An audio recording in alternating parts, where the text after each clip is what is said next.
નમસ્કાર મિત્રો, વિડીયોમાં તમારું સ્વાગત છે। તો મિત્રો, અત્યારે હાલની ખૂબ જ મોટી અને દુઃખદ ખબર સામે આવી રહી છે।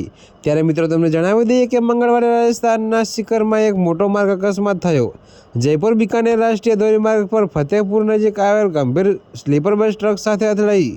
જોકે મિત્રો, અકસ્માત એટલો ગંભીર હતો કે બસનો આગળનો ભાગ ગંભીર રીતે નુકસાન પામ્યો।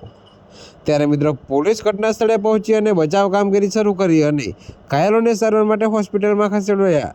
જોકે મિત્રો, આ માર્ગ અકસ્માતમાં અત્યાર સુધીમાં કુલ 3 મુસાફરોના મોત થયા છે, જ્યારે 1.5 ડઝન મુસાફરો ગંભીર રીતે ઘાયલ થયા છે, જેમાંથી 7 હાલત ગંભીર છે। તો મિત્રો, ઘટના અંગે મળેલી માહિતી અનુસાર સ્લીપર બસમાં સવાર તમામ મુસાફરો ગુજરાતના વલસાડના રહેવાસી હોવાનું કહેવાયું છે। તો તેઓ જમ્મુના માતા વૈષ્ણોદેવીના દર્શન કર્યા પછી ખાટુ શ્યામ જઈ રહ્યા હતા।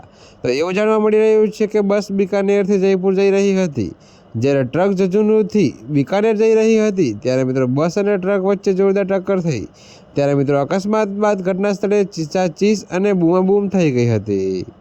જી હા મિત્રો, તો ત્યાર હાલ માટે આટલું જ। મળીશું નવી અપડેટ સાથે। અને જો તમને અમારા વિડીયો પસંદ આવતા હોય તો વિડીયોને લાઇક, કોમેન્ટ, શેર અને અમારી ચેનલને સબસ્ક્રાઈબ કરવાનું ભૂલતા નહીં મિત્રો।